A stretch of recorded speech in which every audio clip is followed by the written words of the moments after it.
Jeste li ikad stavili sodu bikarbonu u ormar? Možda vam se ova ideja čini neobična, ali je stvarno korisna, a vidjet ćete i zašto. Ali prije toga želim s vama podijeliti još dvije korisne stvari sa sodom bikarbonom koje možda ne znate. Pomiješajte pola litre vode i 1 žlicu sode bikarbone i miješajte dok se ne rastopi. Sa ovom otopinom možete prati voće i povrće kako biste ih očistili od pesticida. Također, ovu otopinu možete koristiti za rezano cvijeće kako bi im produžili vijek trajanja. Ali vratimo se mi na našu glavnu temu. Da bismo stavili sodu bikarbonu u ormar, prvo ju moramo pripremiti i poboljšati.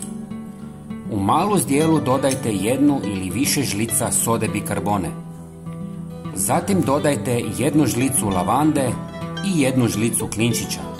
Sve malo promiješajte. Prekrijte posudu sa folijom i izbušite rupe. Sigurno se pitate čemu to služi.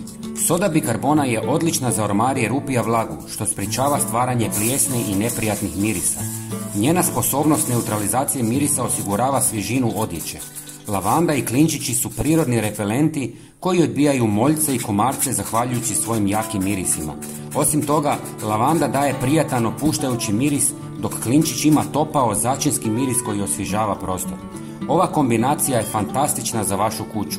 Osim ormara, možete staviti ispod kreveta ili u vlažne prostorije kako bi spriječili ili barem smanjili plijesan na zidovima.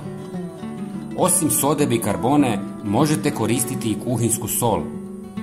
Prijatelji, svakako se pretplatite na naš kanal kako biste vidjeli svaki naš najnoviji video. Potpuno je besplatno. Hvala vam. Pozdrav!